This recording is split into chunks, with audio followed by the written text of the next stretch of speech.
हर हर महादेव दोस्तों, मेरे चैनल भक्ति विद्याश्री में आपका बहुत बहुत स्वागत है।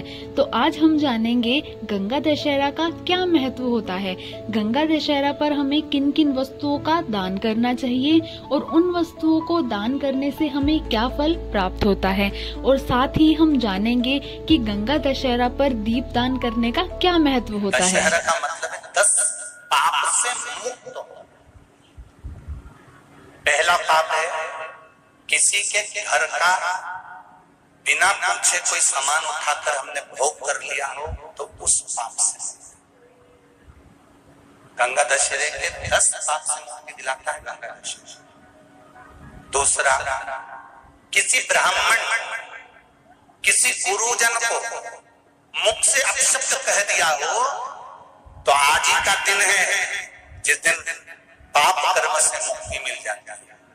तीसरा, किसी स्त्री को, किसी नारी को, किसी कन्या के प्रति, स्त्री के प्रति, नारी के प्रति अगर गलत सोच लिया हो या गलत कर्म हमने कर दिया हो, तो उस पाप से मुक्ति गंगा दशहरे का दिन दिला देता है।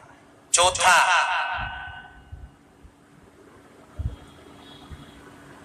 रजो धर्म धारण करने वाली नारी, रजस्वला स्त्री के हाथ का बना हुआ अगर हमने भोजन ग्रहण कर लिया है, तो आज गंगा दशहरे का दिन ही ऐसा रहता है जिस दिन उस पाप से हमें मुक्ति मिलती है।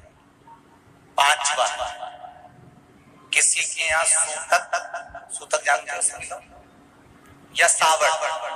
सूतक का मतलब होता है किसी के यहाँ कोई मर गया और उसके यहाँ का तुमने भोजन या पानी ग्रहण कर लिया। सावड़ का मतलब होता है किसी के यहाँ बच्चा हुआ, तुम्हें मालूम नहीं था, उसके घर का 8 दिन का 10 दिन का तुमने भोजन या पानी ग्रहण कर लिया। सूतक या सावड़ का भोजन या अन्न पानी ग्रहण कर ले, तो 5वें नंबर का गंगा दशहरे का वर्णन करता है कि 5वां पाप, इस पाप से भी लोगों को मुक्ति मिल जाती है। 6ठे नंबर का वर्णन आया, किसी मंदिर की जगह पर या धर्म की जगह पर अपने अपना कब्जा कर लिया हो या धर्म की जगह को अपना बना लिया हो, तो उस पाप से मुक्त होने का एक साधन 6ठे नंबर का। 7वें नंबर का, झाड़ू लगाते समय, बुआरी लगाते समय छोटे छोटे जीव झाड़ू के नीचे मर जाते हैं, तो उसके पाप से मुक्ति गंगा दशहरे का दिन दिला जाता है। 8वें नंबर का, 8वें नंबर, जिस समय हम भोजन ग्रहण कर रहे हो और हमारे दरवाजे पर कोई व्यक्ति आकर बैठा हुआ है और हमने उसको भोजन का नहीं पूछा या उसका मुख झूठा ना कराया, तो उस दोष से वंचित हो जाए, उस दोष को समाप्त कर दे, तो गंगा दशहरे का। 9वें नंबर का, बेटी की शादी करी और बेटी की शादी करने पर बहुत सारा कन्यादान आया। उस कन्यादान में साड़ियां ज्यादा आ गई, सामान ज्यादा आ गया, मिक्सर 2 सेट आ गए, डिनर के 2 सेट आ गए, और मायके वालों ने 1 सेट अपने घर में रख लिया और उस मिक्सर में खूब सामान पीस के खाया, खूब निपटाया।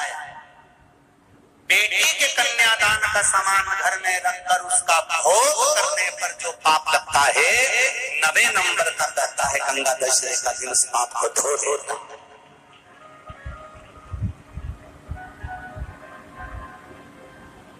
10वें नंबर का महाराज, यदि किसी तीर्थ में जाकर हमने कोई गलत काम करा होता है, तो गंगा दशहरे का ये आज का दिन हमारे पाप को वो धो देता है। ये गंगा दशहरे के 10 पाप को धोने के लिए मात्र एक दिन है गंगा दशहरे का दिन। आज के दिन जो शिव जी को जल चढ़ाता है, शंकर भगवान कहते हैं भले उसने उसमें गंगा जल डाला नहीं डाला, पर मेरे ऊपर जब जल चढ़ाता है, शिव जी कह देते हैं आज के चढ़े हुए जल को मैं गंगा जल बना देता हूं। आज गंगा दशहरे का खूब भजन करो, दान करो,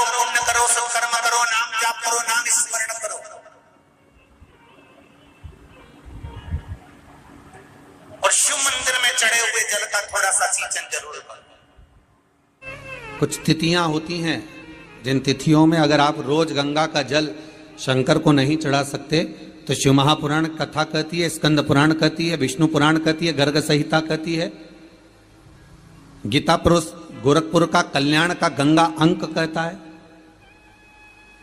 कि कुछ तिथियां भारत की भूमि पर ऐसी वर्णित है जिन तिथियों में भी गंगा का जल हम शिव को अगर एक बूंद भी समर्पित कर रहे हैं, गंगा का जल मात्र एक आधी चम्मच भी, आचमन जितना भी अगर हम शिव को समर्पित कर रहे हैं तो उसका सुख आनंदित है। जैसे पंचमी तिथि, नवमी तिथि, दशमी तिथि, एकादशी, प्रदोष, पूर्णिमा, अमावस्या, ये तिथियां हमारे यहाँ जो दी गई हैं, इन तिथियों में अगर हम गंगा का मात्र थोड़ा सा जल भी अगर जल के पात्र में डालकर गंगा जी का जल थोड़ा सा भी शिव के पास लेकर जा रहे हैं तो ये एक भाव अपने भीतर होना चाहिए कि आप केवल गंगा का जल साधारण शिव मंदिर में समर्पित नहीं कर रहे हो, आप गंगा का जल भले अपने घर से लेकर जा रहे हो और थोड़ा सा भी जल ले जाकर अगर शिव को समर्पित कर रहे हो तो तुम्हारे भीतर ये भाव होना चाहिए कि मैं गंगोत्री से जल भरकर सीधे रामेश्वर में ले जाकर गंगा के जल को समर्पित कर रही हूं। श्रावण के महीने में या अन्य महीने में आप शिव को समर्पित कर रहे हैं, ये आपके भीतर एक भाव उत्पन्न होना। एक बार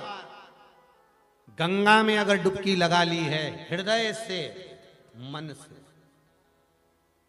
एक बार अगर गंगा में डुबकी लगा ली है मन से, हृदय से, चित्त से, तो कहते हैं जब तक व्यक्ति के प्राण छूटते हैं तब तक वो गंगा का जल उसके शरीर से लगा ही रहता है, वो अंतिम बिंदु तक लगा रहता है। मरने के बाद घर के लोग लोटा में भर के ले जाएं,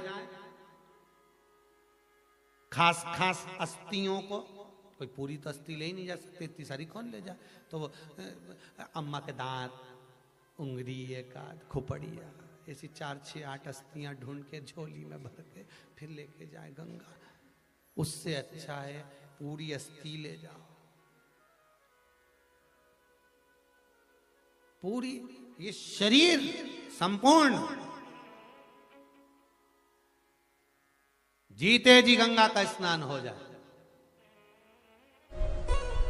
बहुत ध्यान देना आप लोग, किसी भी नदी में स्नान करने जाओ, तीज त्योहार पर, अमावस्या, पूर्णिमा आदि जो भी उत्सव मनाने के लिए आप किसी नदी के घाट पर जाते हो, किसी तालाब के घाट पर जाते हो, किसी कुंड के, किसी सरोवर के घाट पर जाते हो, और यदि आप स्नान कर रहे हो किसी पवित्र नदी में तो वहां की बालू रेत उठाकर शंकर भगवान के शिवलिंग बनाकर जो पूजन करता है, मात्र 5 बार उसी नदी का जल शंकर को समर्पित कर कर, भले दिया नहीं है, अगरबत्ती नहीं है, जल चढ़ाकर जो शिवलिंग को विसर्जन कर देता है, उसके पूर्वजों को पिंड की भी जरूरत नहीं पड़ती, वो तर जाता।